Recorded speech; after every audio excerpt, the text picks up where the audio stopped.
What was that guy? Remember John Wayne Bobbitt. Was it John Wayne Bobbitt? No. They cut the front of it off. Yeah. No, was it? No. It was Clark. And remember on A Current Affair, they had a comedy routine with two dudes at the end of it. Brian Dorr and John Clark. Yeah. Well, I thought that was actually, when they used to have it on ABC or something first. It was like on, they were on the start of, no, it was A Current Affair or something like that. Yeah, it was something like that. Very, very funny guys. One of those guys died. Was it Brian Dorr that died? I think it was Dawes that died, yeah. Yeah, I remember. That was very funny. Dude, I used to watch that religiously, like, as well as Frontline. You ever watch Frontline? Love Frontline. Did you watch that? That there was a political 5-minute political thing on ABC which got cut when under Abbott. It was called no. Do you remember? It was a 5-minute political thing, but it was called the. It's very amusing. Very amusing. Which one was it? I think I do know what you're talking about. It was a 5 minutes news thing about the politics of the day, but it was... It's like an Onion thing. It's called but based on reality. Yeah, and it was presented like a news show. Mark Humphreys was on it, and it was called that... the feast. I can't remember. I used to watch it religiously. Of course, I'm such a fan. I can't remember it now. We're getting old, mate. We're getting old. The brain is fading. It's interesting, when you meet people in the shops and you know them. Yeah. And you're like... And they're like, hey, Darren, how are you, man? You're like... Yeah, man, great. How are you guys? You? Just assuming that there's more than them in their life. You go, how are you guys getting along? Thinking, I have no idea. Who was this person? I just assume you're not on your own. Yeah. And then they go, what do you mean? What are you talking about? And you go, now I'm stuffed. And you go, oh, you guys not together anymore? Assuming they had a partner at some point. And they go, what do you Never mean? been together with anybody. I don't know what you're talking about. Yeah. And you're like, oh, I've got to go, man. I've got a thing. Yeah, but you meet a lot of people, right? Like, you're kind of you're like me, man. You just know everybody, and you run into everybody. You make friends everywhere you go. But people remember you if you sit static. And I found that when I moved to a new locality, one of the nice parts about being the drawing guy is I'll start my day by having a coffee and a draw. Okay. And you sit in a coffee shop. When I go to a new locality, I've got this system which is wonderful. And on a Monday, right? Yeah. On the Monday, you pick a cafe. Doesn't matter what cafe it is. But you go there at the same time. Yeah. Now, you don't learn your name. If you dine in, people want to have the Cheers experience. Absolutely, yeah. But you can't get it if you dine in all the time. You have to order and then dine in. Order, dine in. Because they're calling your name with a coffee. Darren. Yeah. Face recognition name. Face recognition name. Face recognition name. They don't give a shit about your name when you're dining in. They don't ask it. So these people who want the Cheers experience have got the systems all wrong. Yeah. Because no one's getting the name. So this is where you do. You have to sit at the table next to where people are waiting for coffee. Yeah. Now, they've heard your name the day before. Now you're drawing. Now, what's fascinating about drawing is they don't think they're interrupting you when they talk to you because they assume drawing just requires concentration. Yeah, it's another one of those weird ones. If you're writing, they'll leave you the hell alone. Because you're drawing, they feel quite okay going, hey, that's amazing. It's amazing how stigmatism is attached to different arts. It is. Right. It really is. I think images are like one of those things as well where they go, hey, how hard? Just point the camera that way and just push record. How hard can that be? Like, come on. You're like, it's way more than doing that. There's this lighting thing. And actually, I was on a film shoot once at the Red Rattler in Marrickville. Oh, yeah. So we were there and these two sound guys, and I don't remember their names. I think I played there. But they had "Sound is King" on T-shirts. And of course, there's something about that just got up everyone's ass who wasn't sound, right? And of course, Marrickville, there's planes flying over all the time, so they'd go, wait. Yeah, it's a nightmare to shoot film. Yeah, and they just go, wait. And sometimes I'm sure they were doing it when there was no plane, but they go, I can hear it. Yeah. Oh, look, the only person who's never happy on a film set is a soundie. We go, cinematographer ready to go? Yep. Actors ready to go? Director, you ready to go? All right, we're going to snap this and let's go. Sounding, there's a hum 200 metres that way. Yeah. Like, we'll be fine, let's go. Yeah, that's right. They're the most, they're hard to please. But our sound guys, though, at venues, they're the worst, I reckon, as well. Terrible. I do remember, that's right. Terrible. I always try and stand behind the sound guy at a gig as a fighting chance of getting a good sound experience. But I remember when I was this one shoot I was on, I was mic'd up. I was the talent. as depreciating. Love being the talent. Depreciating the value of that word every second I spent there, right? Yeah. It's an unprecedented talent. An unexpected talent. Accidental talent. If there was less to talent, I would be the talent less. Yeah. And I'm like diet talent. So if I was a Greek gladiator, I'd be sub-maximal talent. And so we're on this set, and the sound guy, we knew we were mic'd up, and the sound guy seemed like he had a fairly decent sense of humour, but he was being quite standoff in the morning and stuff. Yeah, they usually have a chip on their shoulder. Yeah, and the guy that I was with, he was a pretty funny dude, and we reckon we like the sound guy. So we're well away from the shoot, but we know we're still mic'd. He can still hear us. Yeah, hot mics. Yeah. So I just went, I tell you what, I've got a bit of a thing for the sound guy. Do you reckon he'd go out with me? And you see the sound guy, he nearly breaks his neck, whiplashing around going, wait, what? What was that? And we're looking at him, we go, and he goes, and he's like, it was like instant rapport builder. And the rest of the whole day. Yeah. He would have appreciated you being spatially aware. Well, he realised we were good guys, and then the first break come around, he's honest like a magnet. But we could tell in the morning coffee. But it was actually I was on a shoot one day for I was doing this radio rentals commercial in Vaucluse. Oh yeah. See how my tone lifted? Yeah, I saw that. In Vaucluse. Vaucluse. What was fascinating was from the coffee. I have a big clue in Vaucluse. Can I say bitch as a word? You can say anything you like on the show. So there's the coffee bitch. For fuck's sake, say anything you like. The coffee bitch, which was a dude, of course. Yeah. From the coffee bitch. Well, you don't want it not to be a dude, otherwise we'll be in trouble. It's all right. We don't want to get in trouble. No, when I say you can say anything you want, you can say anything you want. From the director down to the coffee bitch, everyone who wasn't on camera was wearing horizontal stripes. It was just odd and bizarre. So we're shooting in this house. It's very Oompa-Loompa-ish. It was just anyway. But like 1984 Oompa Loompas, you know what I mean? Myself and my on-screen wife, we're sitting in this chair side by side, and we're shooting this radio rentals thing, and he goes. And I said, sorry, I didn't get the memo. Otherwise, I would have wore horizontal stripes too. You know when you drop a joke in somewhere, it's funnier in your head. Yeah. And everyone in the room looks at each other, and then suddenly they'll hate me. Like, you go, who the fuck is this guy? Like, this guy's taking the piss. And you think you're better than me? Is that it? You think you're better than me? Yeah. Well, you've got one stripe that covers your whole shirt, and it was really odd. Nice Pascal shirt. It was weird. Yeah. It was weird. I think I was wearing something tokenly chambray.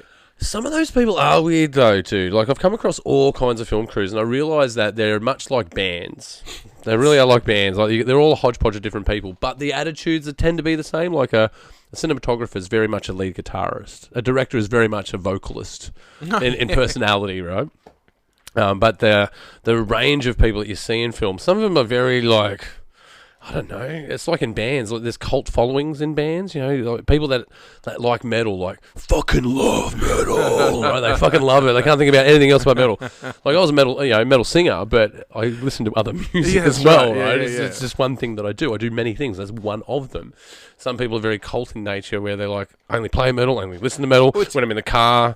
It's interesting. Everywhere. When Spotify gives you that summary of your listening year. I always find that really interesting. For the last since the death of Pandora, rest in peace, Pandora. Pandora. Now you're taking me back, bro. That wasn't that long ago, was it? No. That was like 2018 or something, right? But since I've been listening to Spotify, so maybe a whole 3 years. Those freaky Dutch bastards. I think every year it's been the Commitments has been my. You listen to more metal, like your top 10 songs were all metal. But you listen to more Commitments than anything else. Yeah. And that's because... We're talking like Mustang Sally sort of stuff? That's because I think the Commitment soundtrack, Volume 1, dare I say, and 2... It's pretty good. ...are the most... The movie's very good as well. Oh, the movie's spectacular. Yeah. But the... it's one of those... It's just such an easy thing to listen to and en masse. Yeah, it's good on background, yeah. I listen to it when I'm walking. If I listen to metal when I'm doing gardening or if I'm doing... if I'm exercising, walk with me, That's right. You have a coronary heart attack. You're like, out. Yeah, you're like, I can't do that. Oh, dude, I used to work out doing weights to metal because you'd find it getting an aggressive bone, and you'd be like, yeah, come on, let's punch us out. And after a while, I Push realized a little Jesus and make a cover. I don't know about that, but after a while though, I realised it changed my weekly demeanour. I was always in a sort of more heightened, aggressive mode. Not overly aggressive, just a bit more on the aggressive side of things. Not necessarily it was a negative thing, but then I started listening to chill tracks, meditation tracks while doing, heavy weights, and I'd fall asleep. Much more chill, way more chill. I Super found chill. I couldn't ride my ride-on lawnmower with heavy metal because I'd get into the song and forget what I was doing. And actually, fuck you! Won't do what you tell me. I jumped it off this thing by accident. I was driving quickly down the thing, gonna stop, turn around. Done it 1,000 times before.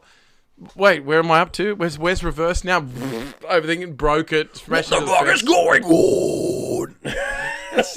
Actually, you know what? I think my limit when it comes to music, I think my limit's about Anthrax. That kind of intensity, right? Yeah. Maybe Anthrax, Exodus, in that Bay Area thrash vibe. That's where I stopped. In terms of, I don't get into I am the one on Cosmotron kind of. I'm not there. Yeah, I'm not really into that. I'm not in there. So I'm more of a hard rock dude. I totally am. I'm the most tragic hair metal guy. Oh yeah. Oh yeah. Glam metal. Oh, the whole shebang, right? Well, to you it's glam metal. To me it's metal. I remember being in It's such a broad church. Metal is a broad church. I remember being in art actually in high school, and in the classroom was the only one you could listen to music in art, right? So on the Ghetto Blaster on tape. And, we're not. It's not a derogatory term, kids. It's actually a name of device. Yes, that's right. It's not a shotgun. It's a speaker. It's not a weapon. It's the cheapest single tape deck, fake aluminium. It's a chrome. serious Walkman. It's a really serious Walkman. And so at the back of the art room there was one of those, and I was never cool enough to bring a music in, so it was these other kids playing music. Mm-hmm. And I remember one day there was this song that came on, and I really loved it, but I wasn't cool enough to ask what it was. So for like 20 years, I carry this one bit of this song I could remember around in my head. This earworm that you can't fully identify. Yeah, no, it was one song I heard I liked, and it turns out the track was After Midnight by Fastway on the Trick or Treat soundtrack. Okay, right, that's what it ended up being, and because when the birth of the internet, you can find stuff now. I was able to just Google the lyrics I could remember, and I found it. I'm like, yeah. And and unlike the A-Team or something like you watch the A-Team now, you get a little bit disenfranchised to what you remember. Well, that's where I get nerdy as well. On my Spotify playlists, I have the TV show soundtracks and movie soundtracks as well, and the A-Team is in there. Well, actually, I need to ask you because this is great. Okay. This is a great. I'm strapped in. I'm ready. Great debate with my friends recently. Okay.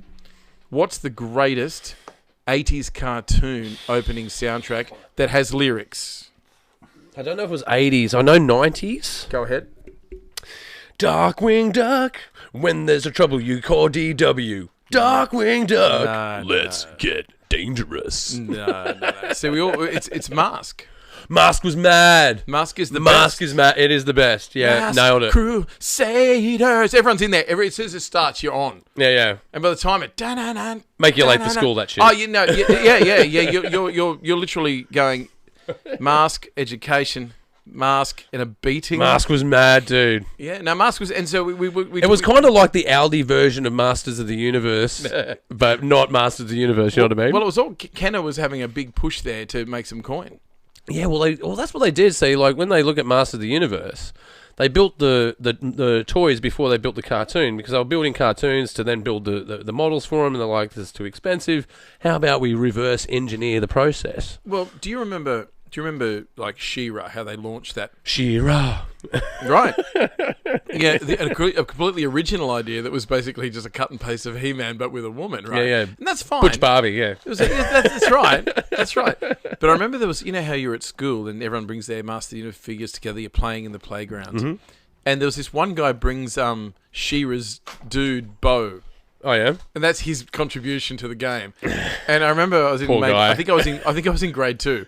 And poor guy. And this kid goes, bring a Hordak. Come on. Well, that's right, but they were marketed as Masters Universe, not as She-Ra, even though they're in. Even though they're in She-Ra, yeah. There was cross stories going on because Hordak, one man's Hordak is another man's Skeletor. Well, it's interesting. Actually, the rich man, poor man idea, right? You could argue that Hordak isn't though. You could argue that Hordak could be labelled as a poor man's Skeletor, but he's simply not. Ooh. No, he's not. Controversy. Well, no, but Skeletor, I like Skeletor and Hordak. I think were equally awesome villains. I mean, let's face it. Bony faces. Well, Hordak's no Starscream, right? He's not pushing for leadership. Yeah. You know, and that's kind of he's a good ally to IC sort of type. Yeah. Well, he had a lot of following, but I remember this kid who brought this Bo figure in, and everyone's with the love heart in the chest and everything. Everyone's going, it's kind of like crying on the first date sort of stuff. You know? But then he says, it's my sister's. Mum's confiscated all of my He-Man, so it was all I got. And we're like, respect. And then the head broke off it, and then of course we go, okay, he has to go home and tell his sister that this has all occurred. It's kind of perfect though. That the head broke off. No one cried. Yeah. Oh, except for Bo. Except for Bo. Yeah. Oh, dude. Bo got no love. I love that stuff though. I watched the new. Have you watched the new Masters of the Universe? Revelations. Yeah. Now no spoilers because I haven't seen it, but I'm told it's good. It's very good. People hate it and they love it. There's some movie coming out. Is that a hoax or is that real? I don't know about that. I haven't heard about that one. I saw some. Maybe it's people using AI.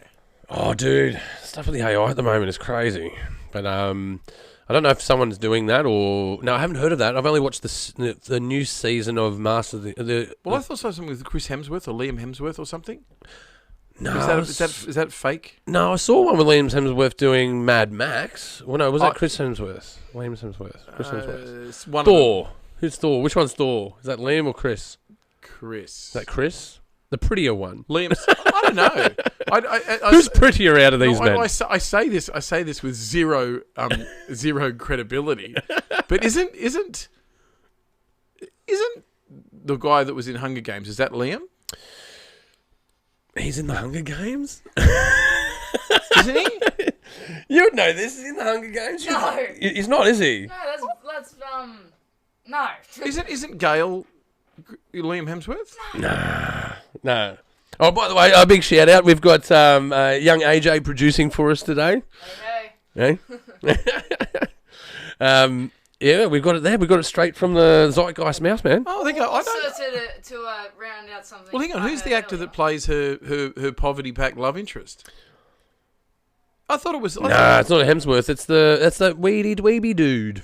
He's a weedy dude. No, not the guy that goes into the thing with her. Peter? No, not him. The guy, the poverty post. Oh no, he's like a dyed Hemsworth. He's not a Hemsworth. Oh, is that dyed? He's like Aldi Hemsworth. He's like, I can't believe it's not Hemsworth. No frills Hemsworth. No frills Hemsworth. Black and gold Hemsworth. I can't believe it's not Hemsworth. Somehow that's a good name for something. I just haven't decided what yet. Oh, it kind of works though, because you see it all the time. Like there's people that were out there. You would go, I don't know. Look at Van Damme, for instance. Van Damme's like a poor man's Sliced Stallone. Look at. I think Andy Garcia has always been a poor man's Al Pacino, and he can't escape it. Yeah, that's and then that's there's on a guy point. who looks that's on like, point. There's a guy who looks like Andy Garcia, who's the bad guy in the Sherlock Holmes movie, and I thought it was Andy Garcia, and it's not. It's some. It's not Benicio del Toro. It's the other guy that looks like Benicio del Toro. The dyed del Toro. But see, that makes for a good conversation. You go, we're going to cast this movie. We want Anthony Hopkins, but we can only afford Harvey Keitel. Yeah. We'll go with, you've got Bill Pullman. You go, we can't afford him. Kerry Hughes, is he doing anything? His market value's gone down. Let's get him in. That's pretty much. I think that's how it goes. His market value's gone down. Let's hire him. But isn't that the secret to getting it? You basically say, how can we get a big actor for no money? Dude, it's excellent advice, right? We just get Alec Baldwin to do everything. Ooh, I don't know. Don't put him in a western. Well, I don't know. Have you seen Nicolas Cage in that cinema masterpiece Jiu-Jitsu? I haven't seen that one. There's one. Oh, hold on. Is that the one? It's. He's an old hitman. This is a martial arts movie, and it's. Oh no. It's one of those things that makes you look back at Frankenhooker as a cinema masterpiece. Oh, right? Jeez.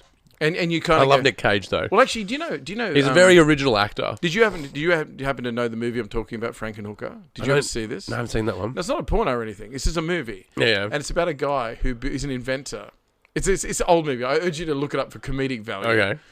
He builds. He's an inventor, and he builds this remote control lawnmower. And he accidentally runs over his wife. Okay. Right. And so he. Oh no, I can see where this is going No, already. so her head is the only bit that doesn't get destroyed. And he goes and kills a hooker, and then Well, it gets better. He invents this super form of crack, which he takes to a strip joint. super crack, Yeah, but if you use it, ultra crack. You blow up.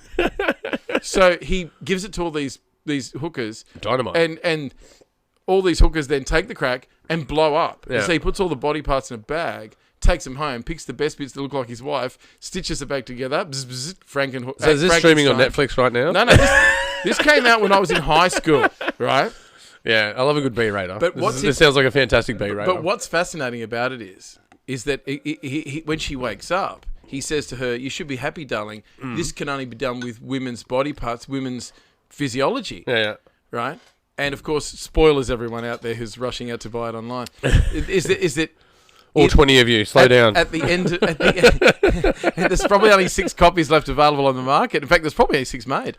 And at the end of the movie, he ends up getting accidentally run over by the lawnmower or something. Anyway, then the movie finishes with him opening his eyes. He looks down and she's put his head on a really fat female body. Oh. And she goes, "You should be happy, darling. It can only be done with female." So that's it. So Frankenhooker's this masterstroke. However, do you remember the first series of 24? Yes. Remember the woman who played Nina, that dark-haired woman who was Jack Bauer's Yes. workmate? Yeah. She was in Frankenhooker. Oh, wow. Right. Debut. Whatever her name is, right?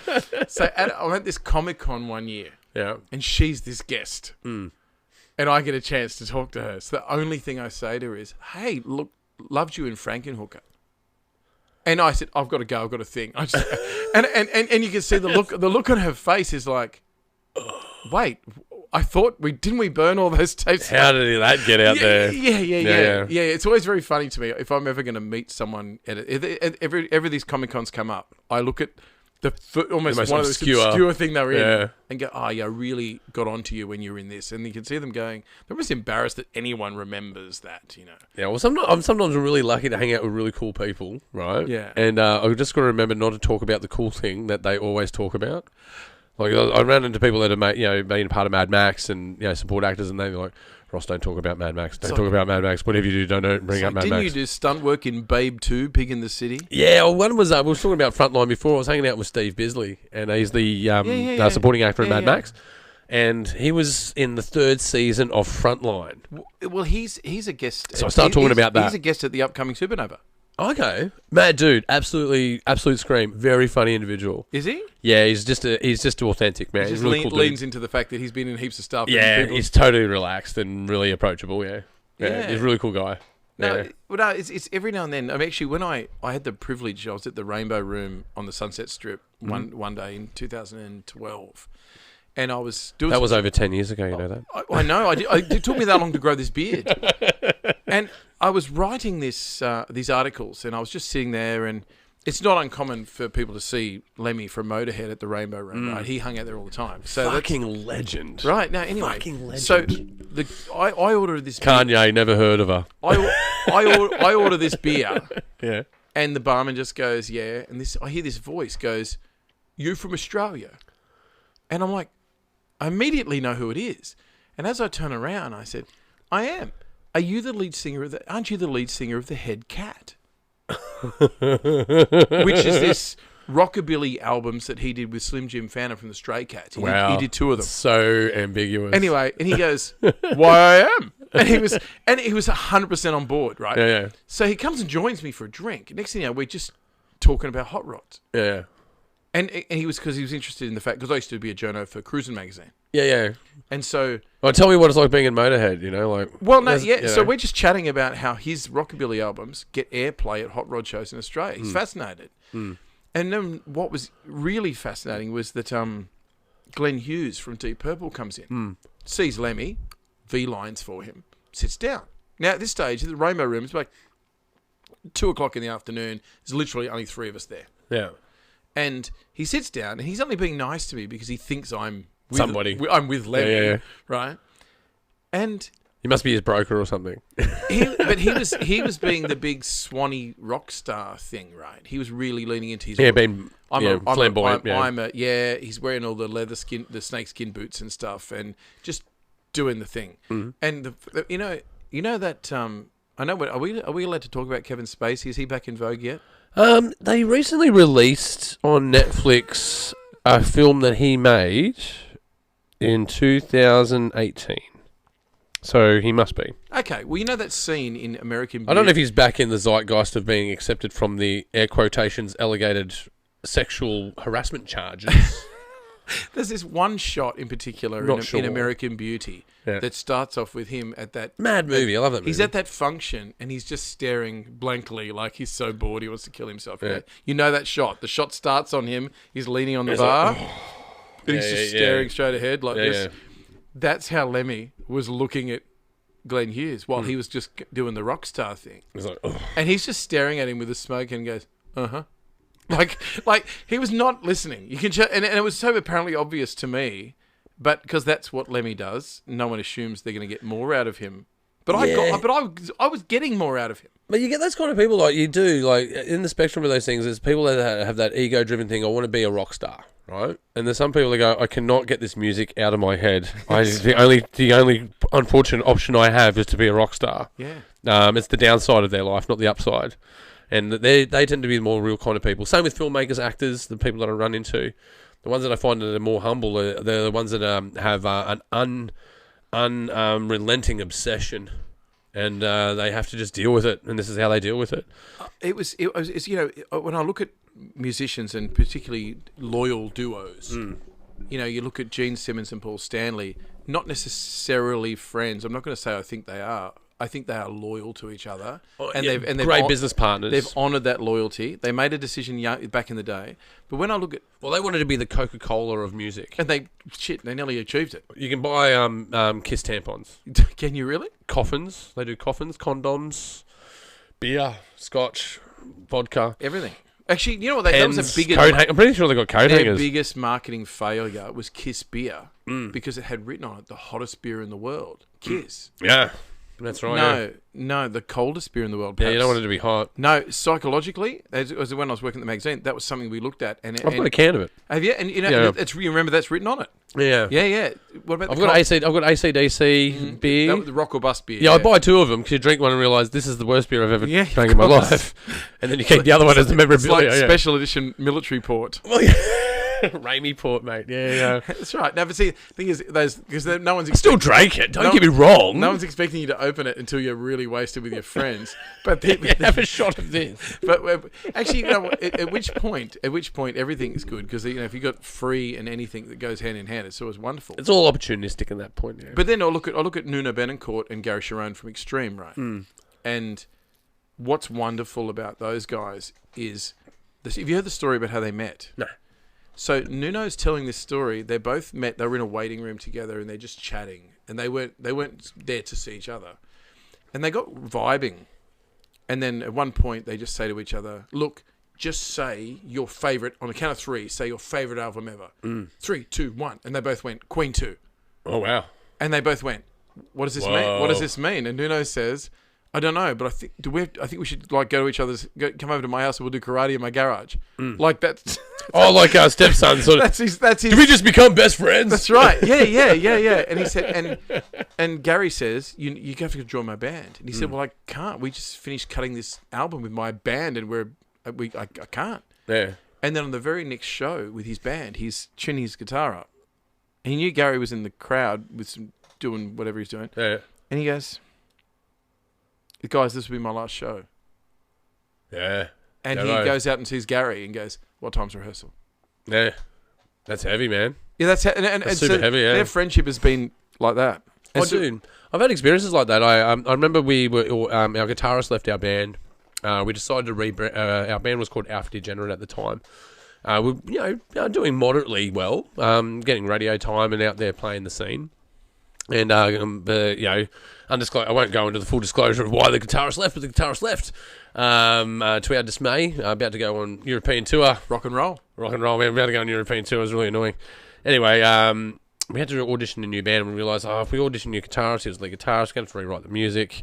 It was such a falling out. He's going to copyright infringes, so we're not going to be able to redo our old stuff. So let's just start from scratch. So I used to have a videographer that used to come do all of our live gigs, film our live gigs, so we can do all our socials. Like we were right onto it back in 2009, we were, like doing YouTube right there. And as soon as YouTube came out, we go, that's a platform to publish music, man, straight up.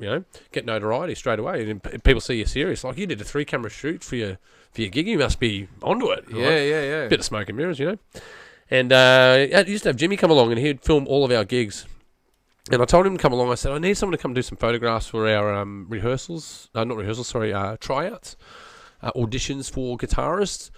And, man, I play with a lot of guitarists, and there's 2 kinds of musicians in the world. There's the ones that will play you Enter the Sandman on a guitar, and then there's the ones that will go, play that drum beat, see, just keep doing that sound, keep doing that. There's ones that will just venture out and... Let's do something. Let's get outside of the box, And a lot of guitarists you run into, they go, they've got desires to be in a band, but you realise they can't communicate with bassists or drummers. Like, they can't communicate. They're just locked into doing covers. They can't get out of covers. So we went through a day, we had like 16 of these guys show up. We're like, none of these guys fucking fit. And like, who are we to go, none of these guys are good enough, Like, we're just this small-time band. And we're like, but we don't want shit. We want something good. While we're having this discussion of depression, like, maybe we should just fold it in, guys. Maybe this is the end. Maybe we're not going to find the gel that we need. The rock and roll dream's over. There it's over, man. Let's close the studio. Let's pull the stumps and go, right? And while we're having this conversation, the videographer, Jimmy, every time someone gives up on rock and roll, a bottle of JD goes flat, Yeah, it does. It does. But then the videographer picks up an acoustic guitar and was just mucking around in the corner. We're like, what the fuck is that? We're like, that's fucking Jimmy, man. Play that again. Hey, Rob, get on the drums. Play that again. Give him an electric one. Get rid of the acoustic. Give him an electric one. Play that again. And he neglected to tell you that he played guitar. He goes, I play guitar. I'm like, yeah, play that again. Made a song right there and then. Just goosebumps thinking about it. It's kind of like you didn't feel the need to tell us this at some point prior to now. Watching the pain, the dental bloody tooth removal of all of these conversations with guitarists, like, all right, you don't call us, we'll call you. It's like the audition scene in The Commitments. Yeah, it's just terrible. You're like, next. This is fucking awful. Elvis was a Cajun. I just can't believe he answered that. There's some of it was like, I can't believe he answered that ad and thought he was going to get away with that. That poor guy. Yeah. We're really nice guys. He would go to places and people just eat him alive, right? But then the cinematographer picks up a bloody an acoustic. We like wrote a song there and then, and within 3 months we had a set, and we were back on the circuit doing originals. Yeah, back on the circuit, Killer. man. Back on the circuit. Because that's actually a lot of people. No intent. A lot of people in the crowd who were drinking happy hour, ordinary beer. They just want to hear an AC/DC cover with a bit of Angels and maybe something exotic like Rose Tattoo. But the people who actually some of those guys. The people who actually like music. Oh, don't get me wrong. I mean, I'm Mr. Rose Tattoo all the way. But when it comes to cover bands, I would rather see a band play their own stuff because that's where you hear the stuff. Heart. It's the heart. Actually, speaking of heart. Yeah, it's the heart. When Heart first came to Australia, they were opening for Def Leppard. Oh, yeah? Right. This wasn't that many years ago. Well, I knew a guy that wanted to bang the chicks in Poison, but, that's another one. Dude looks like a lady, right? And so we go to Heart, but just as we're on the way to the concert, my friend who was working at Coles said, hey, do you guys want some of these down prices of down novelty red fingers? Oh, yeah, the fingers, yeah, the pointy fingers. Yeah, and we're like, we're going to be in the mosh pit. That's fun. Yeah. Let's do that. So we go to see we see Heart open for Def Leppard. This was in Canberra, actually, this gig. Yeah. And anyone who's ever been to a gig in Canberra, our nation's fair capital, knows that Canberra people don't gig very well. They're not very good at it. Yeah. So the gigs are quite mild. Melbourne's where it's at. Now, so Heart opens up. Not so much Canberra. Within seconds, our red fists get confiscated by security because they're filming their set. Oh, you're fucking up there, bloody shoot. And they're like, they don't want down prices are down, fingers pumping in the front row. So that's okay. Yeah, right? yeah. And as they take them, we get, just so you know, we're getting those back. Yeah. Just hold on, buddy. Yeah. Anyway, so in the middle of the set, and this is not living in Nazi Canberra here, buddy. In the middle of the set, they decide, it's always in vogue to do a cover Yeah. Australian cover.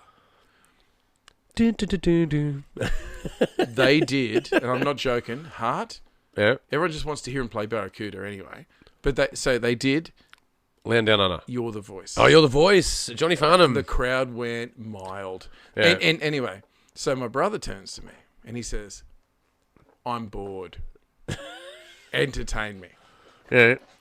And we're only like, we're second row, right? We're right there. And I went, all right. So I put my hand in my pants and rip my undies out. Right? And then I throw them Jesus. onto the stage. Lord have mercy. It can't be wrong. It can't. This female performers throwing underwear up. It's got to be okay, right? Yeah. Oh, but yeah, they dig that. Anyway, so hear these things come. Well, I don't think they're picking up these bad boys and giving them a sniff. I don't think that's what's going on. They're going through the air like this. And they land between the lead guitarist's legs while she's in the middle of the solo. And they just land in the precarious position. And you could almost see her going, oh my God. Yeah. And everyone around us was on the ground on their knees in laughter, right? It was one of those things, everyone could not stop laughing. Yeah. And in that process, you could see the security guard comes out. Now, what I'm most fascinated with, he comes out with a 30, you know those wooden 30 centimeter rulers that you had when you're in primary school? Yeah, and they used to have the metal blade in them. Yeah, no, the cheap. Oh, the grade below one. that, Yeah, the really thin ones. The wee going to Aldi one. And so, old mate leans in. Diet ruler. Old mate leans in with one of those, and it's like he's gone into a time capsule, brought that out, and he leans across the stage and lifts my undies up like he's defusing a bomb, and then my brother yells, just like we did with the down price of down. My brother yells, "We want those back!" and we all start laughing again, right? And then we find out that. And then one of the guys in front of me turns around and he starts laughing profusely. Turns out, right behind me was some hardcore Heart fan who was about twice my age. Yeah. And he's had the privilege of watching this all unfold as it whisked past his mustache on the way out, you know. And as it was interesting, you know, I can feel the ball sweat waft of air just going past him as well. Yeah. You know, there was a testicular-esque kind of flavour in the air. Yeah, testicular-esque ambience. Groinbience. And it was the only redeeming feature about the whole thing is that they didn't splat when they hit the stage, right? But the whole gig was mediocre because Def Leppard has this thing that they do where they've got so many good songs, but they've got too many ballads, right? So, yeah, they did have that element about them. Yeah. The set list is going, the crowd's ready to go, then they play a ballad.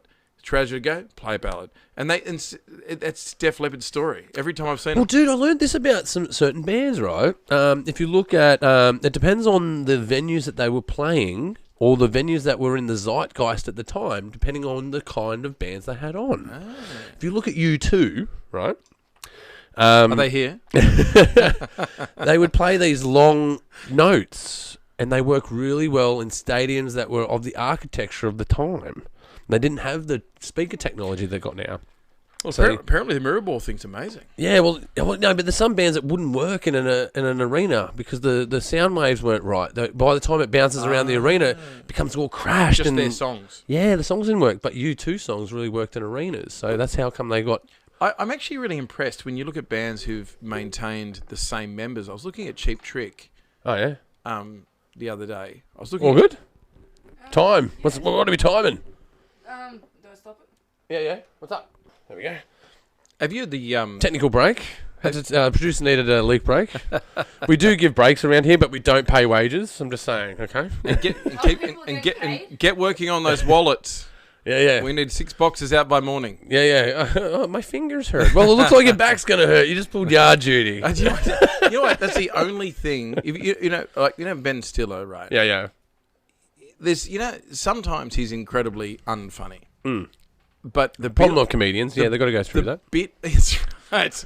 But the bit I love and I can't get sick of is in Happy Gilmore, where he's the attendant at the old. Took me people ages to home. clock that. You know, just That was him, yeah. It's like, can I get a nice warm glass of milk? How about a nice warm glass of Shut the hell up. I just every sentence he has is incredibly amusing. Yeah, there's no fat on them at all. Read the They're name totally tag. trimmed. Read the name tag, Grandma. You're in my world. So good. Oh man, you can't make that shit now. We've just extended arts and crafts time by another 4 hours. You know, but my fingers hurt. That's actually, I think I'll take care of that special little lady for free. that's there's so many. It's interesting when you see combinations of comedians though, and musicians. It's the same thing, who work really well, and even artists. You know, you go Stan Lee, Jack Kirby, right? When they were a behemoth in the comic industry. When Yeah, they were gargantuans. Yeah, just their own genre in a way, really. Yeah. Oh no, and you can tell the artwork, and you can tell the story writing, the character development. There was a real system there. And what was interesting is, I think where DC's struggled over the years to catch up is because their characters were always darker and more mature, but with no comedic fat in the sandwich. Yeah, Batman is very serious. Oh, Batman's serious. They're all serious. They're very serious, yeah. Iron Man's a bit more playful, right? Well, no, Iron Man, he's an alcoholic in the comics.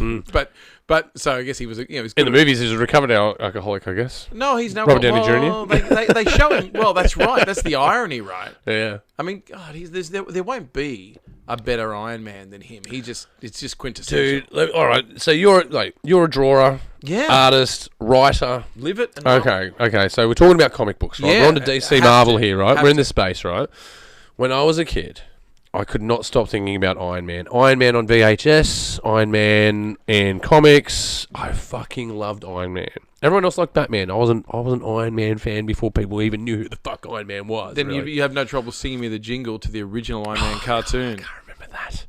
I'm an Iron Man fan. I am. Take note of that. I am. I loved Iron Man. I also loved Judge Dredd, actually. Judge Dredd I really liked because I was like... extreme violence. Did you buy the comics that they came in the 2000 AD? Did you buy those? Yes. You still have them all? I've got a couple of them left. Yeah, I don't have them all. No. I've got boxes and boxes and boxes of those were given to me. Dude, I love those comics. 2000 AD because they had Flynn. Because they have these different stories. It wasn't just Judge Dredd. There's all these other stories in there. Yeah. But I like big fan of Iron Man. So when you were 4 years old to 10 years old, who are we talking about here? Well, it comes down to whichever comic book you had, and let's face it. Gun to your head, which one? Well, I always had Phantom. Phantom? Ooh, Ghost of Walks. Well, because that was the one you got. What, the print? That was the one As in you the print? got. Yeah, that's the comic you got in the cheap, shitty show bag. Yeah, you always got those. And that was the one we could afford. Yeah. So that's what I had the most of. And then we had, and Phantom was pretty good, actually. Well, I had this uncle who was a real estate, a news agent. And he would tear, they do their topping and they tear the covers off and send them back. He would give us. We had a bunch of comics with the covers torn off, which when you're a kid doesn't help because you're not even sure what you're reading. Cover is the hook in. Yes. Yeah. Cover's a big part of it. Yeah. So there was for a long time. I had this. It was a Spider-Man and Tarantula comic, and I couldn't work out who. I was too young to work out who the hero was. I couldn't tell. Look at this Oppenheimer. Jesus Christ. Yeah. Every time, kids. Have a look at that. That's awful. Yes. Sorry, back on the Phantom. That's all the more reason you should practice. Yeah, I need some practice. Yeah, I'm losing my way. But then you have these. Everyone has these comics that sort of define. I remember this one vividly. One comic I had was Ghost Rider. Yeah. Particularly Circus of Crime. Works better on paper than it does in a film. Well, it's a bit scarier. Yeah, definitely. Yeah. Ghost Rider was quite scary, and some of it was quite dark. But I think the scariest comic I had was Ghost Rider. We had a lot of Spider-Man ones, but I think young kids are attracted to Spider-Man. That's still the case now. It's still the case, yeah. To do with his age, I think. Yeah, it's more relatable. Yeah. More relatable. 100%. Yeah. Peter Parker is a more relatable character to turn into a hero from a child's perspective, I guess, or a young boy's perspective. But it's actually why I call my comic company Knife in Texas Comics, is because KIT Kit Walker. See, I do this all the time with band names. I come up with these mad band names. I've got two. I'm not going to say them because someone will steal Someone them. will steal. Of course they will. I'm not going to say them. I've got two mad band names I want to launch at the moment. I'll tell you off air. They're really cool. So tempted to say it. I'm not going to say it because you guys actually steal it. Whenever I've got to go to a gig, being the art guy, it's great. Because if I want to go to a gig and I don't have a shirt, I'll just draw one. Well, yeah, let's go into that, right? You do this all the time, right? Yeah. So you go to a gig and you make your own band shirt. Yeah. I just draw tell it. me about that. What's the go with that? Well, because you can draw your own picture, get it printed for $15, including shirt cost. Yeah. Wear it to the gig, and generally speaking, the people on the stage, you can see them on the stage doing this. Yeah. And actually, as recently as a couple of weeks ago, you know the band Sisters Doll? There's the three brothers from Melbourne. Yeah. So they were playing in Windsor. Yeah. Now, my son and I went, and because it's an 18+ gig, of course. So, but there's a hotel rooms above, and the gig's out in the courtyard. So, the theory was we'll just rent the room that overlooks the courtyard, and my young son can see his favourite metal band. So, that's what we did. Yeah. And I spoke to the owner and said, which room? And he goes, oh, yeah, you want this room. I was okay. And then we thought, you know what? Let's pop a black hoodie on him and let's sneak into the gig. Dude, I love it. So I do this shit all the time. I can't help myself. 5 hours and 15 minutes later. You're speaking my language. 5 hours, 15 minutes later, we get caught and turfed. Yeah, you're bound to get caught. It doesn't matter, though. You were already there. But we'd seen... We'd already seen what you wanted, yeah. From 6 till 11:15, we saw everything. Yeah. Almost. Yeah, just ask for forgiveness. You don't need a picture. And so, but you know, that band when we arrived at the pub when the gig was starting. Before the gig started, they were having a feed in the bistro. You know. Yeah. But they know us because they remember the shirt I drew. Yeah. That's so cool. So as soon as we walk in, they go, "Oh, hey, Darren," because they know I'm the guy who drew this really cool Sisters Doll shirt for his son. Yeah. And so when I was at Testament, it was really cool. Actually, the Testament one was really good, and if I don't say so myself, if I don't say, just check it out. But I'm in the crowd. I was actually interviewing Chuck Billy at the end of the gig, right? Yeah, and he's looking at the shirt. Yeah, and he goes, "Where did you get that? Where the fuck did you buy that?" And I said, "Oh no, I drew it for tonight, and because I then I printed it. Didn't have one that fit me because I'm fat now." And he went... You're just big boned. And he went... It's right. Unfortunately, you know, the camera adds 10 pounds. So does real life. So I'm very heavy in real life. And so he's looking at me and he goes, can we buy that from you? And I said, oh, we don't have to buy it. I'll just give it to you, bro. Just give it to you. Yeah. And he's like... Because Rule 101... I'm just bought more real estate with Chuck Billy than I could ever wish to buy. Totally. And it cost me, $15? Yeah. It's the best VIP pass you can get. Totally. And so in the crowd with... And of course... It's a more legitimate way to go about it. See, I go about it other ways because I like what you're doing here because I understand what you're up to. Yeah. It's a bit of tongue-in-cheek, right? It's an in. It's an in. It's an in that they can't ignore. Yeah, and they go, and then it spikes interest. We just go, here, do you want the shirt? And they go, here, do you want a tour one? I go, sure. They give me a $50 tour shirt. I give them a $15 shirt. So I'm cool. Yeah, you're winning. I've had actually. It's the you can go print it. You can go print that other shirt again anytime you like. It's the VIP pass. Every gig I go to, I do it for fun. Yeah. But I did a really cool one actually. Going back to comics for a moment. Skid Row's last album was called "Gang's All Here." Yeah. Right. And so I thought, that'd be cool. So I drew this really cool picture of Captain America, but looking like a zombie, a bit in the Eddie Ed style. Yeah. But I changed the shield out for the shield that they had on the album cover, on the back of the jackets and stuff, and changed his colour schemes out. And instead of having Avengers Assemble or whatever, it had Gang Assembled. Yeah. Right. And so it was Skid Row, Captain America, boom. And so we're at the gig. A little bit of a tense change. Well, the gig. We're at the gig, right? And at the Manning Bar in Sydney. And love the Manning Bar. Big shout out, man. Love that venue. Yeah. Great venue. And so it's a good venue to watch music at. It really is. And so we're there at the gig, and you could see the people on the stage, and the security people who are with the band tuning into it. I've ruined Christmas again. Yeah, Chuck me that. God, The only redeeming feature about it is that there's video evidence. Yeah. Are we on camera? Are we get me? Oh, you got this? You got this? Yeah, no, it's beautiful. Yeah. It's an uncontrolled chain reaction. And Oppenheimer, eat your heart out, buddy. Oh, let's just... There we go. Oh, you're kidding. Yeah. That's what the rug's for. There we go. I'll clean that later. I'm going to be sticky. I just going to cry. That's what shorts are for. Just wipe that. There we go. I've got it everywhere. Jesus. But yeah, no, so the art stuff, it's really nice when I can... I suppose what it comes down to is because people make that back to the drawing board idea, right? Yeah. And so, because that's what I do, I go back to the drawing board. So when I hear people say it, I think you're not doing it like I do. No, I'm kidding. But I make you don't even know what you mean. You don't know what you're talking about. So I smile at that. Yeah. Anyway, but it's nice to take the art because normally I don't get to share my art with my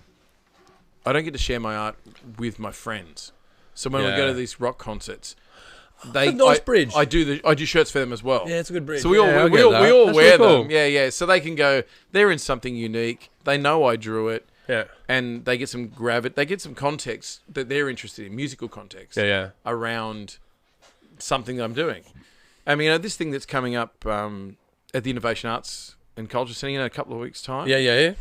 So let's do a plug for that. What's it called? Well, it's in Parramatta North, and it's the Innovation Arts and Culture thing at the jail. Yep, at the old jail they've converted. That's right, old female jail. Yeah, yeah. And so it's really exciting because there's a lot of stuff going on, but it's really I love doing. Well, you're getting your own stand at this, right? So you're getting to do demo. I'm presenting to a bunch of I think 8+ is the age bracket, so it's exciting. I love young kids are great because they haven't worked out yet that quitting's an option. Yeah. So they're still interested. That's a good way of putting that. I like that.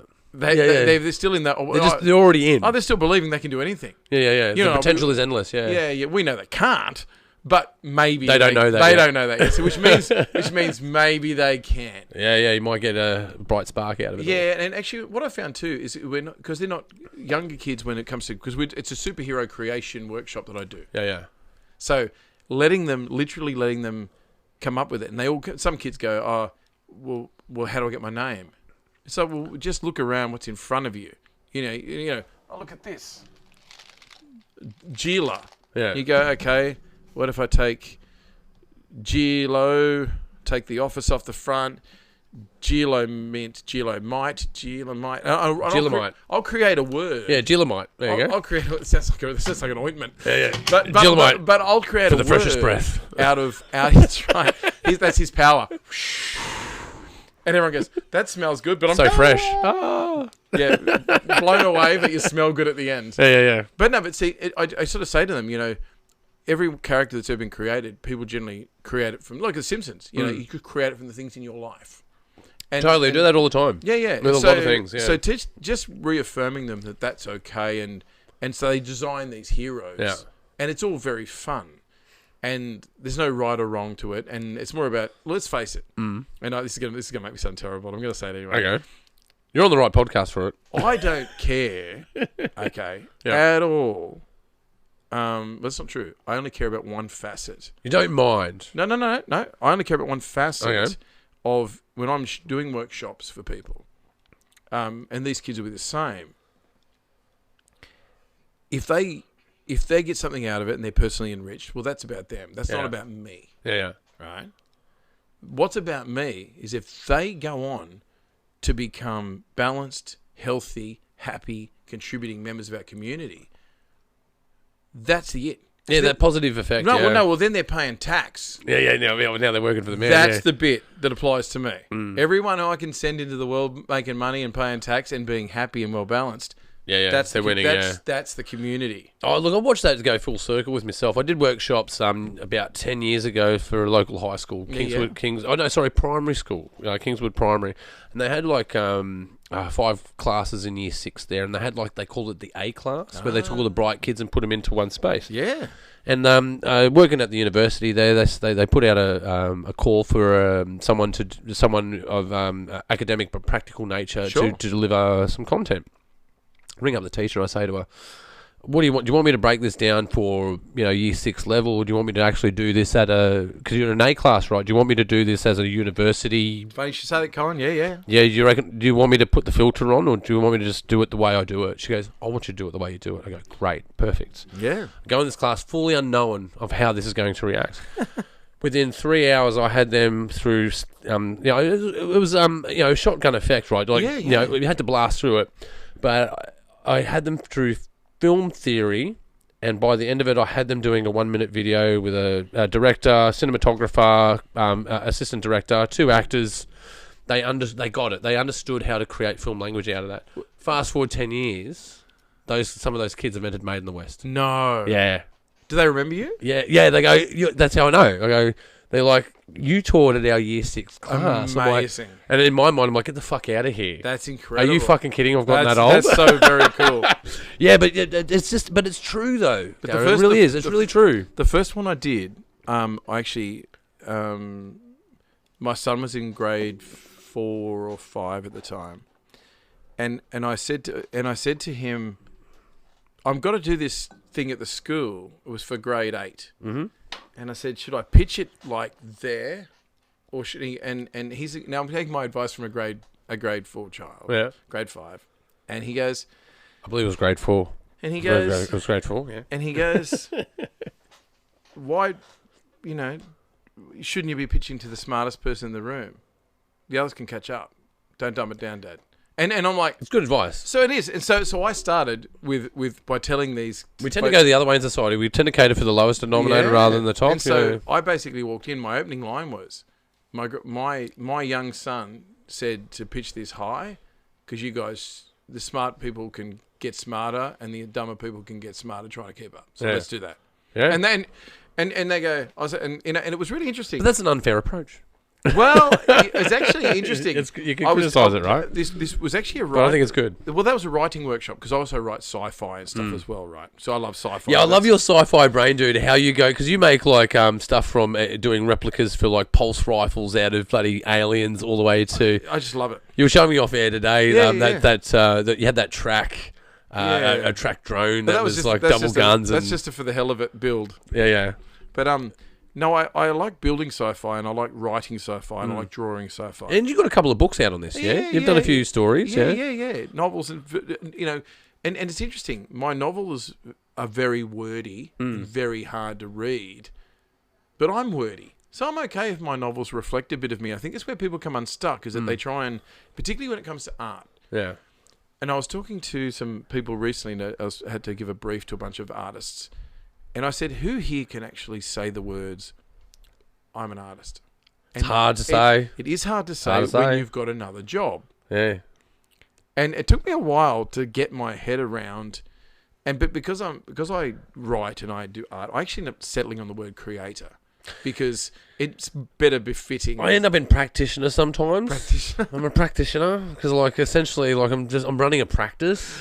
Yeah. So I've got this education that I'm building off. It's kind of built off that, sort of, I guess, but it's really built off experience. It's clunky. Yeah. It's clunky, but I sort of said to these people the other night, it's really funny because some of the artists were all, old landscape painters and things. Those kind of there was a portion of the room where these hardcore landscape painters, and here I am, Mr. Comic Guy, come to guest talk at their. Oh, they'd hate that.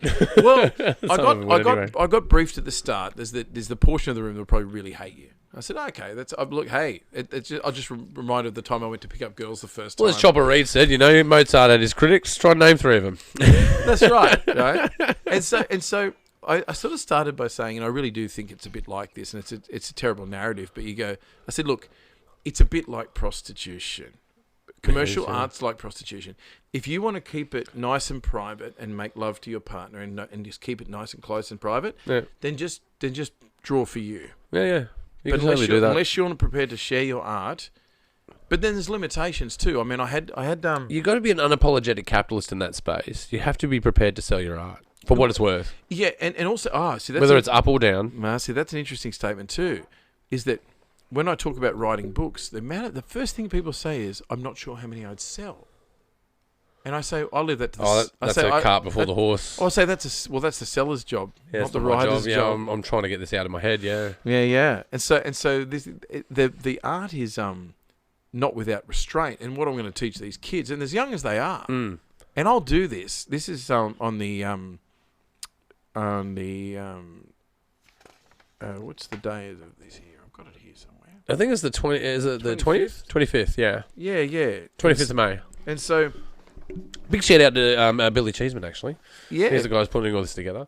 And we've got another couple of guys showing up. We've got Maria Tran doing a martial arts demo for film. I know. I offered to let her punch me for effect. I'm not available because I'm doing Sydney Writers Festival. I did offer myself as a stuntman. Like, big shout out, Maria. You've kicked my ass plenty of times in rehearsal, and I'm happy to fight you again and allow you to kick my... Well, not allow you. No. Participate in you kicking my ass again. What are your fight stats? Oh, for what? Domestic conflict fight stats. Fuck. Well, I was an amateur boxer. Oh, wait. Are you actually really? Yeah. When I was in the military, I was an amateur boxer. I did several amateur boxing matches. I think it was four wins, 4 loss, 1 draw, 1 knockout. Never been knocked out. But as far as street fighting goes, Yeah, just an average street conflict. Jeez. What would your stats be? What, wins or just wins, how losses? No, wins, losses. It's 50-50. Okay. I can certainly say this, perhaps it's only anecdotal, but from my experience, from what I remember and understand, every time I've picked a fight, I've lost it. So isn't that there's a lesson? Every time I've defended someone in their honour and picked out a wrong and tried to negotiate up until the point where, okay, they've now swung at me and I'm now defending myself, I've won. Well, it's amusing. My fight stats are incredibly low in the sense I think I'm none and one, and I've only been in one fight. It was with my brother when I was in grade 4, and I lost it. So I'm like actually Conor McGregor and I, we're both none and one. So I think we're okay. I've had many. All from I remember my one of my none and one boxing. I should add. Yeah, no. Aside from even when I grew up in Campbelltown, I grew up in a very rough part of town, and primary school there was always fights, and they'd always, in high school or primary school they'd go fight. Everyone lives for that. And there's only one call that's bigger than that is girl fight, right? Was there a girl fight? Was that a call? Yeah, we had girl fights where I Scrag fight is what they yelled at. Oh, scrag fight, jeez. Scrag fight. It was always scrag fight. But I was always, not always, but occasionally one of the people in the middle of that circle having a fight. And I, unfortunately, because I was a bit of a brainiac, I was friends with everyone. Oh, don't be that guy. Yeah, I didn't have a friend circle. I was just friends with everyone. I was a fence sitter in that way. I didn't really have friends in that way. I was just social circles everywhere. It would cause conflicts. And people said, "What do you listen to?" You said, "Oh, a bit of everything." A bit of everything. Get off the fuck fence. off the fence, all right? Boo. But yeah, big shout out. His name was Paul McCarthy. Big shout out, bro. Loved you in the Beatles, Paul. Yeah. He beat me in my first 2 fights with him, but then I beat him for the next 3, and that ended that conflict. There was other ones as well where I go through high school. Wait, you had more than one fight with the same guy at high school? There's multiple stoushes. Some of them were organised. Yeah, I'll meet you here at this time. Park. I'll meet you and we will fight. Yeah, I've done that plenty of times. Were you an art guy at school? Were you a drawer? Yeah. I actually went to art class, but I wasn't enrolled. No. in my spare period. You went. The teacher didn't know because he was so lax, right? He was like, and at one point he took a roll call and he's like, You're not in this fucking class, man. What are you fucking doing here? That's like, fan. I think I was topping the class as well. Well, actually, do you remember Hot Metal magazine? Yeah. Do you remember there was one particular issue that had Vince Neil on a motorbike on the cover, and that came with the Candy Harlots tease tapes? Oh yeah. Do you remember that? Yeah, I remember that. Yeah. Yeah. So it was that flashback. It was okay. It was that issue, right? It was the tease tapes before they released 5 Wicked Ways, and I had a double period of art in the afternoon, and I said to my art teacher, I was in year 12, I think, year 11, forget.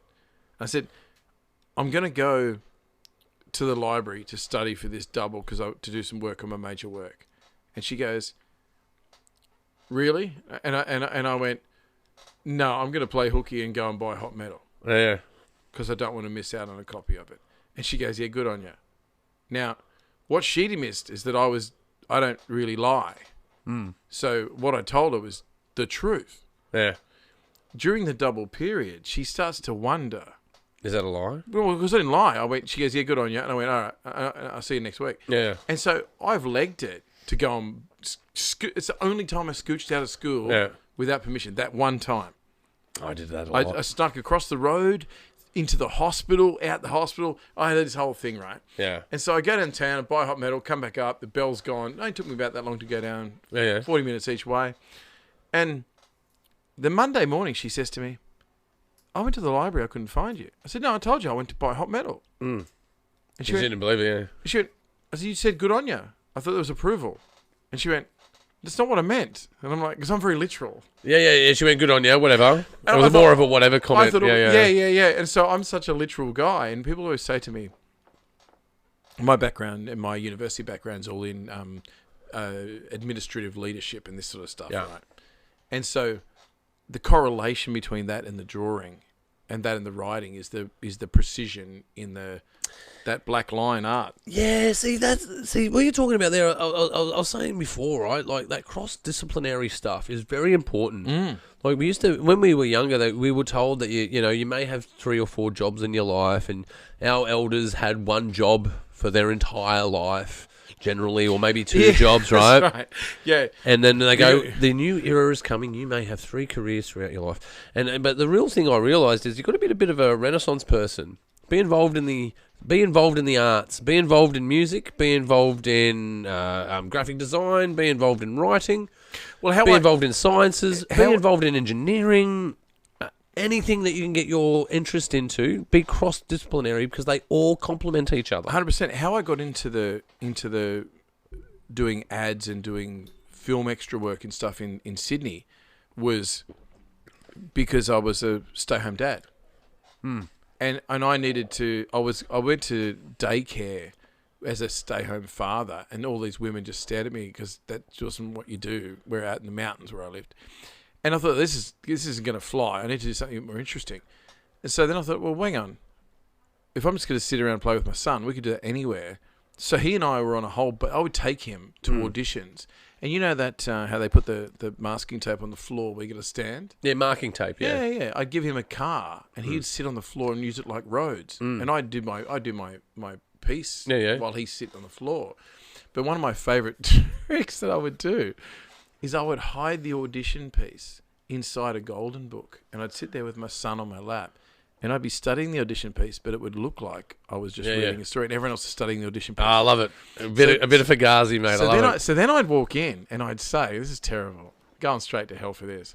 And I'd say, "I said, I love that." And they go, "What's that?" So, it reminds me of the HSC where people studying for a test. And I've got the golden book in my hand. I go, and they've seen me reading the book and not studying the thing. So all I do is discrediting all of my peers, deliberately doing it like a bastard. It's an interesting thing because what you're doing in that space, right, is you're putting this emotion of, I don't need this.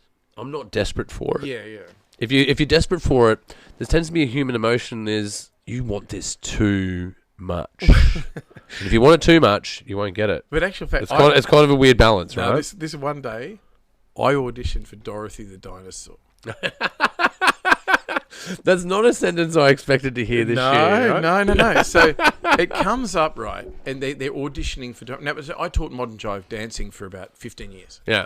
So I choreo, and with a military training before that, drill is just dancing without music, right? Yeah, well, it literally is ballet. Yeah. Written down. The guy who invented drill was the guy who invented ballet, yeah. Yeah. So with marching and then dancing time to music, behind me, I'm like... I'm a shot here. Yeah. So we rock up at Bella Vista to Hot Potato Studios where they film it all, right. Yeah. So that's where the auditions were, and I'm like, Hot Potato Studios. I'm in the thing. There's Wiggles stuff painted and everything. I'm pumped, right? Yeah. And when you're a stay-home dad, you know all the songs because your son's watching all the stuff, and I just wanted to get it so I could tell my son that I was in the Wiggles, right? Yeah. And we get there, and it's like Fame. It's a dance audition. So everyone's wearing... like the start of Fame. They're all in like leotards and all the shebang. Yeah. And I'm wearing jeans, cowboy boots, and like just a shirt. This is how Brian Brown got his start, man. He showed up just unassuming.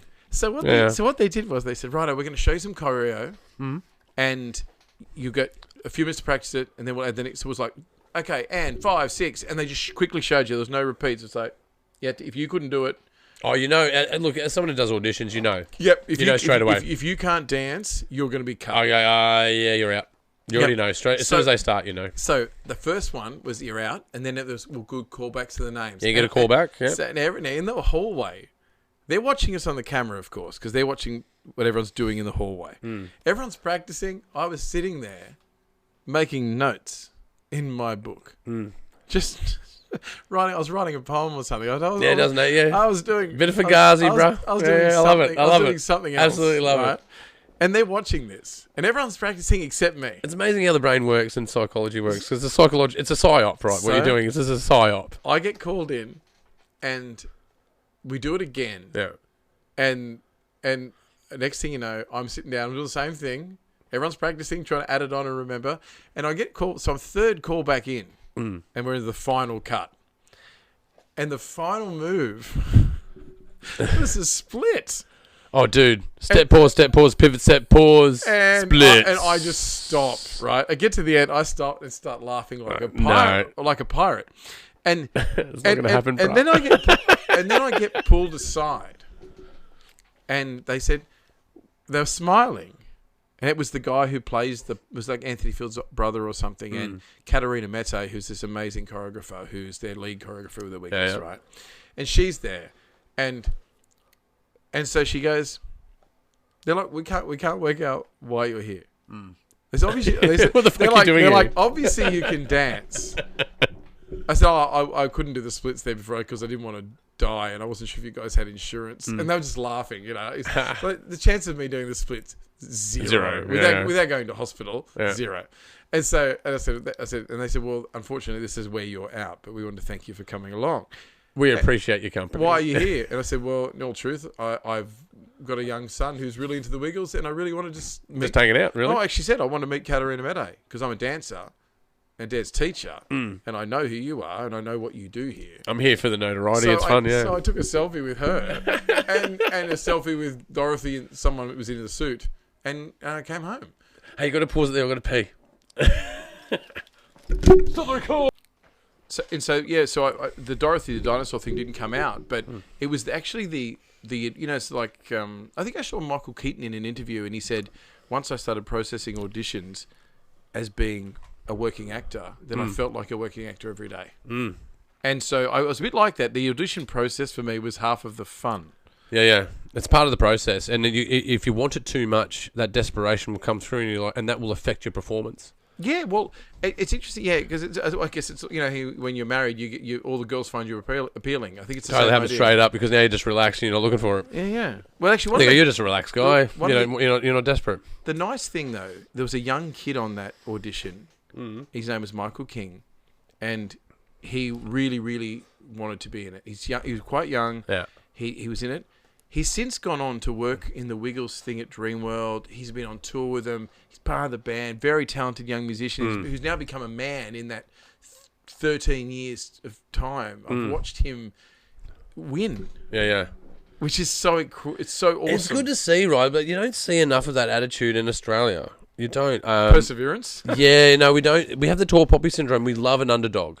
Absolutely adore an underdog. Yeah. But if we watch someone winning, we go, where in the fuck do you think you're going? You know, we have this tall poppy syndrome. We cut them down. We don't celebrate our heroes. We only celebrate the underdog that takes down the hero. How many people do you think live in a town that because they think they're better than everyone else and that's where they get their validation? Oh, that's a weird one. Yeah, that does happen, right? I guess what I say to that is we're all a part of the same thing. We all come from the same place. And you got to have gratitude, right? Like, everyone, like, I think Jim Jeffries put it really well.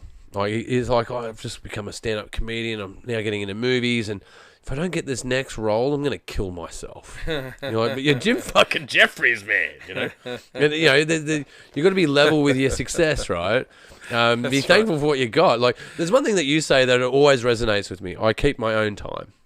I write my own schedule. Yeah. You know, and that's a powerful thing to have control of your time. You know, it is. And having been, look, I was in the military for nearly 20 years, and what I learnt then was the discipline to run my own agenda now to a timetable. Yeah, and that goes into emotional context, right? If you go in with hubris, you're gonna fucking lose, man. Well, I was always adamant that there was a really good fit for me because my art teacher got me in the military. She leaned over to my shoulder one day and she said, she was watching me try and paint something, right? And she said, "You won't be able to paint a picture as long as your ass points to the ground." And then she said, "You like the lines and you like the parameters. You like control. That's why you like fine line artwork, because you can see it." See, it's interesting you're saying And this stuff. so she said to me, "If I were you," she said, "Want some advice?" I said, "Yeah, love some." And she said, Go and find a job that's got shitloads of rules, and you'll probably find you really enjoy it." So I did, and I did, because that energy was harnessed by my energy was just my desire to go everywhere. Yeah. Was controlled, and then so it's like putting a bullet in a gun. You give it some direction, you watch it go like a champ. Hit it with a hammer, it won't do too much. Yeah, it's got to be in the right environment to trigger off. And yeah, I find as well that discipline's important. Discipline's very important. Managing your time, like I've been in flux between doing contracts and being an independent artist. I go between those two gates. Yeah. Because you need the freedom. Don't do well with a boss. Just don't do well with it. But you would do well with clear direction. Concise, clear, honest, authentic direction without a agenda that is related to the common gain. Absolutely, I can take that. I have to tell you what my doctor said to me recently. I went and saw when I first went and saw my doctor, my GP, 10 years ago, when I first went to her. Now, she's a older Indian lady. Now, I said, "Listen, ethics and code of conduct is going to prevent you from talking to me the way I need to be spoken to. So can I just give you a quote? And then if you ever need to read back a factual account of our first meeting, you can just read me my own words." Yeah. And she goes, "Okay." Yeah. So I went and saw her recently, and she said, "Can I read you your quote?" And I smiled because I knew what she was about to say. Yeah. And she said, I said, "Please." And so this is my words. I've got to reiterate. These are my words. And all she did was read the quote back to me. I'll try and do the accent. I apologise because Don't get offended, people. I've not been it's just a friend. I've not been in too many Bollywood movies. It's just a friend. She says, "Darren, you fat bastard, pull your finger out, you dickhead." And so, good. and that's why I said, if I ever get out of, because I'm ex-military, I said, if I ever get out of control, if I ever become lethargic, if my bloods aren't good, if something's not right, tell me the truth. Tell me the truth, Yeah. and give it and read that to me. Yeah, and that's the truth. Yeah. Yeah. So she goes, "What are you going to do now?" I said, "Well, I'm going to leave here and start my fitness campaign." So out the door, straight on. Yeah, but like just to touch back to where you're going before about these egotistical ideas, right? About being the centre of attention or this sort of thing. See, artistry for me is a paradox. It's a total paradox. Do I want to entertain people? Absolutely. Do I want to make them laugh? Yes, totally want to make them laugh. Do I want to make them cry? Probably. Do I want them to repeat and watch the content over and over? Absolutely. Do I want them to pay a ticket to buy it and watch it? Totally, I don't want that. Sure. But essentially, what I also want is to feel fulfilled. Purpose, right? I want to do it because I need to do it. It's selfless in the sense of entertainment, but it's selfish in the idea of, if I don't do this, I will go fucking crazy. Well, the worst bit is at conventions. I always give myself a day after a convention to lay in the hotel room, because most of my sales are in Indonesia, because I'm an Indonesian interpreter and I sell a lot of comic books in Indonesia. So I go to Jakarta and I'm flipping out comics like they're stripper dollars, right? Be the first, be original, and find a market and capitalise. Yeah, right. Yep. And so, but because sales is so narcissistic by its own design, It is, yeah. that I'm actually mentally exhausted come day. It is draining, yeah. Oh, yeah. So I just go and lay in the fetal position, no contact with anyone for one day. Well, selling is its own art as well. Oh, well, there's too much. It's It's a psyop. There is enough of Darren Gallagher in Darren Gallagher's life. So when I at the end of a convention, I'm sick of Darren Gallagher. I don't want to talk to him again. I don't know. Look, scientists have done studies. They found the centre of the universe, and it turns out it's me. I thought it was 42. No, I love things revolving around you, but look, there's another saying that gets me around this, right? What we're talking about here, Yeah. and that is everyone wants to be the man until it's time to be the man. That's right. Right? Actually, you want to what? There's a It's couple very of- true, though. Everyone wants to be the man. We all want the fruits and the benefits of being the man. But when it comes to being the air quotations the man, it takes courage, risk, bravery. I like the anonymity that comes with being the writer. I must admit, I really love it because I don't want. You see, at the conventions, you see famous people and you see what they have to deal with. Yeah. I'll take their money, sure, I like to be three back. but I don't. It's three back. but- You're three back. Yeah. That's right. I love being three back. And it's one of those things where it looks exhausting. I must admit, in Harry Potter, the chick that played Luna Lovegood, the blonde chick, she was at This Comic. is Harry's girlfriend? No, the vacant one, Oh, okay. the space cadet one. Okay, I think the so. hippie one. Hippie one, yeah, I think I gotcha. So she was walking past at this comic convention one day, and it's it sort of articulates you're only famous if someone else thinks you are, right? Yeah. So she's walking past, and we're in Comic Book Alley. So that's my favourite bit is before the convention starts. Yeah. And that's where I met Stan Lee too. Was at that section of the convention before everything opened. So we're all sitting in Comic Book Alley, and this chick comes past, and no one knew who it was. And one of the guys next to me, the classic Australian kind of narrative, Jesus, get a stake into your Skeletor, right? And he's saying that to us. She didn't hear it. Yeah. But her bodyguard, who was like, Her lover. a lunar, he was a lunar eclipse of the sun. This guy, his biceps were bigger than my torso. Yeah. And he makes brick shed houses quiver. Yeah. He threw a discerning look at us like, that's not okay. I love this woman. And this guy, And I'm banging her behind her husband's back. This guy, Leave it alone. This guy follows up with, "Oh, he's eaten all the steak." Oh wow, we're going to double down and buy insurance on that bet. Okay. But it is fame is that thing. You are only famous if someone else thinks you are, and so the secret to being famous, one would argue, is making someone think you're famous. Yeah, because you get the same. It's the same dopamine, right? Yeah, well, if you think I'm famous, you'll cast me in your movie.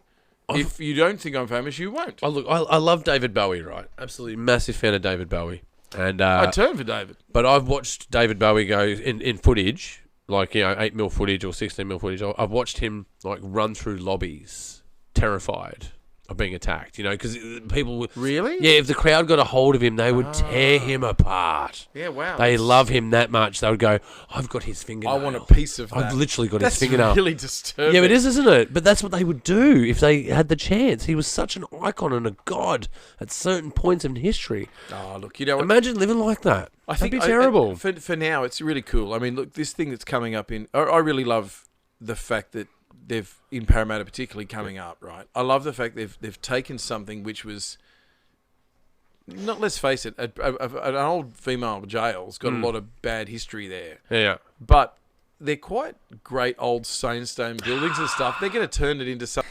All right, and you're on. No, the exciting part about this thing that's coming up in Parramatta, they've taken a building that was quite, it was a prison, so it's dark stuff, and then to turn it into something that's an art space and try and breathe a bit of fun life back into it, I think it's going to be good for Parramatta. And the Parramatta's the centre of Sydney now, so to move something literally like, is geographically, yeah. So to move something like that in there and to be, I'm rapt to be asked to be part of it because as artists, we spend a lot of time inside. Yeah. Oh, we are. Yeah, the introverted aspects of what we do. I relish the chance, and I really look forward to what's coming up. So anyone who's around on that weekend, come and check it out because there's going to be a lot of stuff going on. Yeah, if you need to find information on what we're doing some workshops out at this place, and you can find it out at Made in the West Creative. Just go to our Facebook and our Instagram and you'll find everything. We're going to be pushing everything out. All of the release of it comes out soon. And it's running between the 23rd and the 24th and all the way up to the 27th of May. So be there, be square. We've got some demos going on. We've got green screen. We've got some action hero stuff going on from this cool hombre right here. Promise to hold my stomach in for all photos. And some martial arts demos. We do, we've got some great filmmakers that are appearing and great artists like yourself that are really contributing to this. So we really appreciate it, Dan. We really do. Thanks for having me. But speaking of which, thank you so much for the chat today. I'm totally going to get you back, man. This is an awesome bloody conversation. So thank you so much. Thank you. Let's try not to spill your beer next time. I do it every time, just in a new way. In a new way every time I do it. But once again, thank you so much, Darren, for being on the show. No worries, mate. My pleasure. And that's right, the Pagey Train. You can check us out on Spotify. That's right, video on Spotify. But you can go over to YouTube and watch us over there. And while you're there, don't forget to subscribe. But for you avid listeners out there, you can go and check us out on iHeartRadio, Apple iTunes, basically anywhere you can find podcasts. You've been watching the Pagey Train, and we'll see you next time. I love my outro.